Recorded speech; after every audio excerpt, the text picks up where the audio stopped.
Aujourd'hui, on va voir comment bencher 140. Restez bien jusqu'à la fin pour avoir toutes les infos. Alors sachez tout d'abord que la performance repose sur 3 piliers. Le premier, ça va être la masse musculaire. Plus vous avez de masse musculaire, plus vous allez avoir d'unités motrices à recruter et donc plus vous allez être fort sur le mouvement. Le deuxième, c'est le système nerveux. Lorsque vous faites un mouvement, votre cerveau envoie un message électrique jusqu'à vos muscles. Donc plus ce message nerveux est rapide, plus vous allez pouvoir être explosif sur vos mouvements. Et le troisième point, c'est la technique. Sans technique, vous n'allez pas optimiser vos leviers sur le mouvement et vous aurez beaucoup plus de chances de vous blesser. On a vu un peu la théorie, maintenant je vous emmène à la salle, c'est parti. Je commence toujours mes séances avec un peu de caféine parce que je me lève de bonne heure le matin, donc un petit coup de boost avant d'attaquer ma séance et c'est parfait. L'étape d'après, c'est l'échauffement, donc surtout, faut pas le négliger, c'est très important, ne serait-ce que pour limiter vos risques de blessures et augmenter vos performances. Donc je vais vous présenter quelques mouvements spécifiques au bench pour pouvoir vous échauffer correctement. Le premier, c'est un mouvement d'extension thoracique en position allongée sur le rouleau. Ça va vous aider à bien ouvrir votre cage. Le bench, c'est pas que le haut du corps, on va aussi servir des jambes. Donc, on va faire un petit mouvement pour étirer les fléchisseurs de hanches. Avant de partir sur un exercice de rétraction des omoplates, ça va être vraiment un point clé pour le bench. Alors, ce qui va être intéressant, c'est aussi de faire des dislocations et des mouvements d'étirement actif pour la chaîne antérieure afin d'avoir moins de tension au niveau des épaules. Bien sûr, n'hésitez pas à échauffer tous les muscles qui vont participer au mouvement. Donc, les biceps, les triceps, la coiffe des rotateurs et aussi le bas du corps au final. Je vous montre maintenant la posture qu'on va vouloir adopter sur le bench. On va donc chercher à sortir la poitrine, à resserrer les omoplates et enfin à bien abaisser les épaules. Donc l'objectif, c'est vraiment d'être fort dans cette position sur le mouvement et de toujours appliquer ces points techniques quoi qu'il arrive. Alors ce qu'il faut comprendre au bench, c'est qu'il faut vraiment créer la tension avant de prendre sa barre. C'est-à-dire qu'on va essayer de serrer les omoplates, d'ancrer ses épaules dans le banc, mais aussi de mettre en tension le bas du corps afin d'avoir des appuis solides. Forcément, vous allez cambrer un peu le dos, mais c'est ce qu'on appelle le pontage. Et c'est tout à fait normal, ne vous inquiétez pas. Au niveau du placement des pieds, essayez de reculer les pieds et vous allez voir que vous allez gagner en stabilité. Au niveau du placement des coudes, l'objectif va être de les rentrer, de les tourner pour optimiser le mouvement encore une fois. Si maintenant on résume ce qu'il ne faut au contraire pas faire, c'est ce que vous voyez actuellement, les pieds avancés, les épaules sorties et les coudes qui s'ouvrent trop.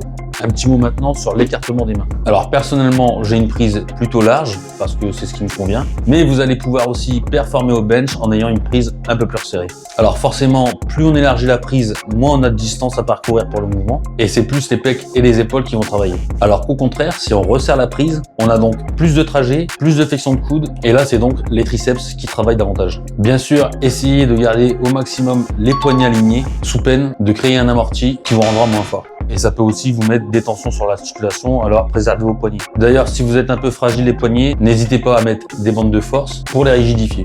Pour en revenir au placement des jambes, vous pouvez soit les avoir plus resserrées au niveau du banc ou plus écartées. Faites selon votre aisance, mais ce qui est important, c'est d'être stable et de se sentir fort. Puisqu'on va justement chercher à pousser fort avec les jambes, c'est ce qu'on appelle le leg drive. L'objectif va être, lors de la poussée, de créer une vague d'impulsion du bas du corps vers le haut du corps. C'est ce qu'on appelle un transfert de force, de manière à se servir de ses jambes pour pousser la barre.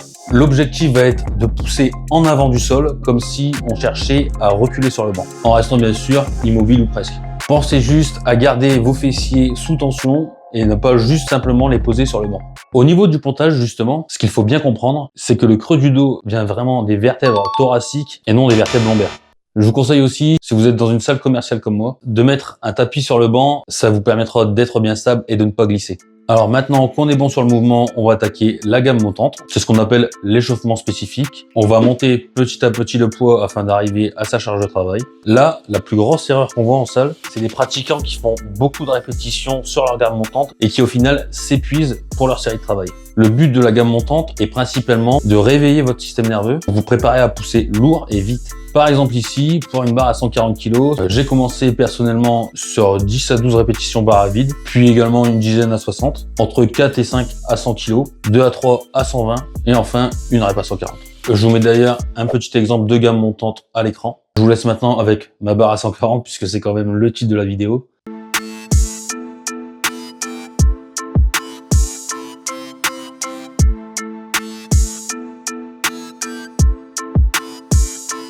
Et bien sûr, un petit mot, que vous benchiez 140 ou pas, c'est pas le plus important. L'essentiel, c'est d'appliquer les points qu'on a vus jusqu'à présent. Et c'est vraiment ça qui va vous permettre de progresser petit à petit afin d'un jour atteindre les 140. Alors c'est génial de savoir comment s'échauffer, comment bencher, de connaître les erreurs à éviter, mais pour progresser durablement, ça ne suffira pas. Il vous faut aussi une notion de programmation. En gros, savoir quoi faire à l'entraînement pour progresser au fur et à mesure sur vos charges. Si vous voulez progresser au bench, je vous propose 2 séances par semaine, une séance en format court avec un travail de force et la deuxième en série moyenne. Sur l'hypertrophie, travailler un mouvement avec une double fréquence hebdomadaire est justement très recommandé pour booster la progression, car vous allez améliorer plus rapidement votre apprentissage moteur qu'en faisant qu'une fois par semaine.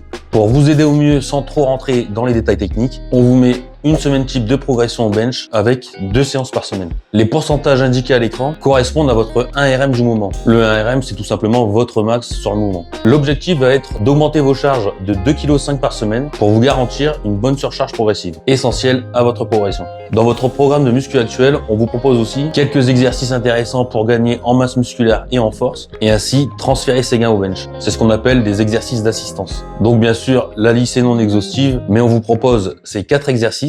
Le premier exercice, ce sont les dips. Cet exercice est reconnu pour améliorer votre bench, puisque vous allez gagner en force de poussée au niveau des pecs, des épaules et des triceps. Ces muscles seront donc plus forts et donc la force gagnée sur les dips va se transférer sur le développé couché. En deuxième, un exercice de tirage à la poulie basse. Donc là, on va bosser sur une prise large en pronation comme sur le développé couché et on va donc antagoniser le mouvement. C'est donc le mouvement inverse du développé couché qui va vous permettre de mieux resserrer les omoplates et d'être plus stable sur le mouvement. Meilleure posture, moins de douleur aux épaules. Bref, personnellement, je le fais tout le temps.